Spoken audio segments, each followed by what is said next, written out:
everyone, and welcome to Science Week at the River and Row Museum. Now, does anyone know where the River and Row Museum is? Yes, it's in Henley-on-Thames, a town on the banks of the river. And it's a museum all about the river, and the river animals, and the river people, and the boats that travel up and down on the water.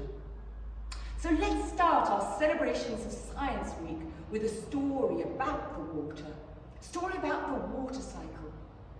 And then I'll lead you into the heart of the museum and we'll discover how our story connects to a boat, a very old and a very beautiful boat called Eva. You ready?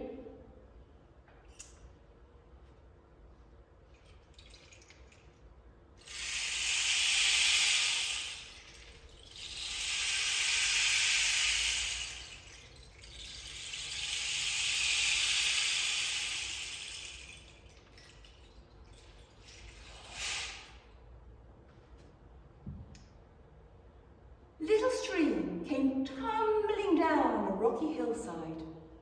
And like most little streams, she was a happy thing, chuckling and bubbling as she raced on her way. She played with the dragonflies and the tiny fishes. And the children, they'd come and paddle in her waters, and she'd tickle their toes and make them giggle. She really was a very happy little stream. And the days passed. And as our happy little stream went skipping and meandering across the fields and the meadows, she got bigger and bigger, until one day she met Big River. And then life got serious. Flowing along with Big River wasn't much fun. And our happy little stream lost her carefree chuckle. She lost her bubble and her sparkle. You see, there were boats with noisy engines on Big River. And when Big River flowed through the towns and the cities, the people, they threw their rubbish into the water.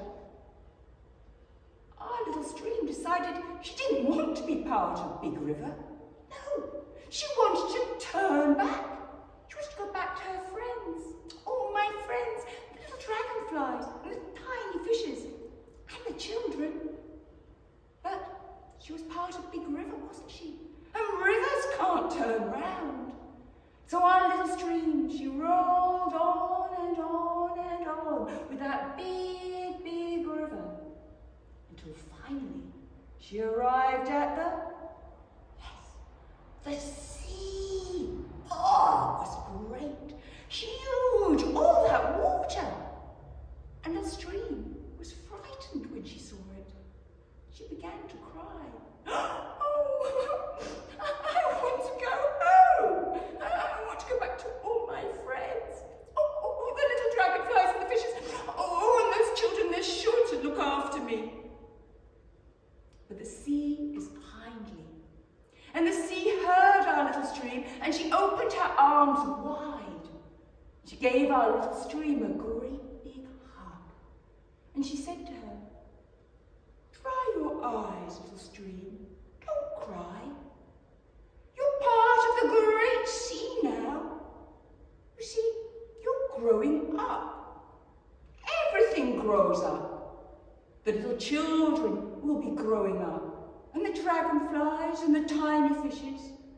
And now, little stream, you've grown up to become part of the great sea that connects everything in the world together." When little stream heard this, when she heard that she was part of the great big world, well, she felt excited. And she dried her eyes and she smiled. Maybe growing up wasn't so bad after all. And the days passed until one summer's day, our little stream started on a new adventure. You see, it was a very hot summer's day, and the sun was big and bold and bright. And can you guess what happened? Yes, the little water of the little stream got sucked up into the sky, and she became a fluffy white cloud. And then as the wind blew from sea to the land, our little cloud drifted along on the flow. She drifted over the fields and the meadows, over the towns and the cities, up, up, up, up, up into the hills. And as she drifted higher, it got colder. You guess what happened? Yes. Pitter-patter, pitter-patter, pitter-patter. The rain began to fall. And that rain, it gathered on that rocky hillside. And what came tumbling down? Yes, little stream, little stream. She'd gone back to where she started from, hadn't she? She'd come right round in a circle. From a liquid to a gas to a liquid. She travelled round the water cycle. And now we're going to travel round the museum and go and visit our beautiful boat. So here's Eva. Isn't she fantastic? Now Eva was built in 1874. That's almost 150 years ago. And in 1874, well, there were no motor cars on the road, were there? There were no motorboats, no diesel or electric boats on the river. But there were rowers, just like these. And there were rowing competitions. They were called regattas. In Henley, this town, there was a very famous regatta called the Royal Regatta. And our beautiful boat, Eva, was built specially for that race. You see, during the races, the umpires, check that nobody cheats, have to go ahead of the rowers, or at least as fast as the rowers. And so that's what Eva was for, to carry them fast. Oh, she really could move. So she had to go very fast. Let's find out how. And we're going to start at the tail end of our boat, what boat people call the stern. Follow me.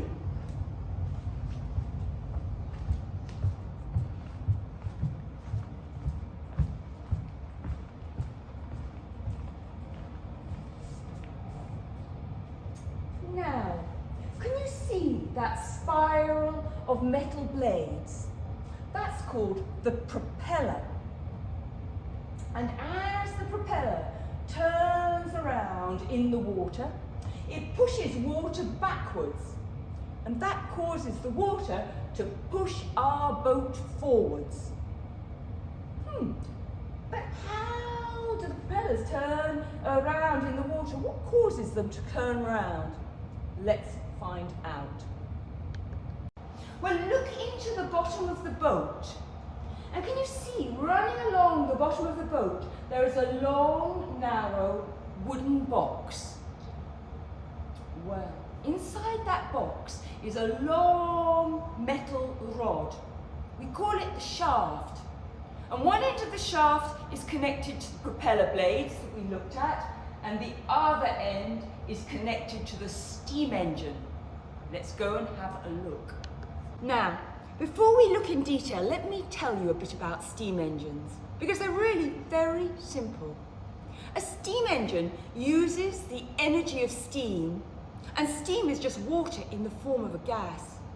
The steam engine uses that energy to make the shaft, do you remember the long metal rod in the wooden box? It makes that shaft turn round and round. We know that makes the propeller turn round and the boat move forward. So let me explain how that happens. The engine driver, he shovels coal into the firebox. Can you see down here, this metal box? And you can see something that looks like an oven door. Okay? So the coal goes in there. And really, just imagine a sort of oven inside with lots of pipes full of water around it and a little tank of water above. And we call that tank of water the boiler. Now, as that coal burns, it releases energy as heat, And that heat warms up the water. And when the water in that boiler, in that container, reaches 100 degrees centigrade, do you know what happens? I think you probably do. That water turns into a gas. Yes. And we call that process evaporation. And we call the water gas steam. Now I want you to do a thought experiment for me. I want you to imagine that you are a particle of steam. Yes, you're a molecule of steam, and so are all your classmates at school. And your teacher takes you to the sports hall, and you're all running around as you do, and sometimes you crash into one another, don't you? Sometimes you crash into the wall. And the faster you run, the harder you crash. Well, it's exactly the same for our steam molecules in the boiler. As the engine driver shovels in more coal, he heats them up more and more. And the hotter they are, the faster they move. And the faster they move, the harder they crash in, hit the sides of their container. Yes, the harder they push on that container all around them. Hold on to that idea, because next we're going to look at the heart of our steam engine, and it'll all make sense. So here we are at the heart of the steam engine. Can you see that wooden box just in front of the steering wheel? Well, inside that wooden box is a metal cylinder. It's a bit like my water bottle, really. And inside that metal cylinder is a metal disc. And that metal disc is attached to a metal rod. Okay, so imagine the disc is inside my water bottle and the rod pokes out. And the disc and the rod together are called the piston. So what happens, you remember our hot steam? Well, the hot steam enters through, if you like, something a bit like a switch called a valve. It enters our cylinder above the piston. And those steam molecules, they push the piston down. Now, the piston is connected to a metal rod. Hang on there a minute. And the metal rod is connected to our shaft. And as the piston goes down, it pushes that rod, that shaft, round half a turn. Okay? Now, what happens in the steam engine is the steam above the piston gets closed off and steam enters below the piston. And of course that pushes the piston up. And as the piston moves up, well, our shaft gets turned round another half circle. It's got back to where it started. And it's really just as simple as that. The steam makes the piston go down, up, down, up, down, up. And as it does, the shaft goes round and round and round. And we know that makes the propellers go round, doesn't it? And it makes Eva move away through the water. But something else happens that I've forgotten to tell you. As that piston moves up and down, of course, there's old gas in the cylinder above and below. And there are little openings here. And that old gas gets forced out of the cylinder and it gets forced up the funnel and out into the big wide world. And when that hot gas meets the cool gas all around that is the air, I think you know what happens. That gas turns into little water droplets and we see a puffy white cloud, don't we?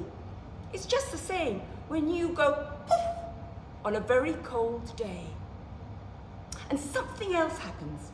As the hot gas goes up through the funnel, it expands into the atmosphere, and that sets up vibrations.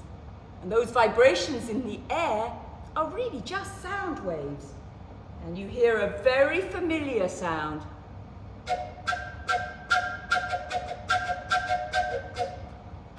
I'm out of breath. I think that must be Eva racing down the river and saying goodbye. So I shall say goodbye too. Goodbye. But I hope you come and visit us very soon and meet Eva for yourselves.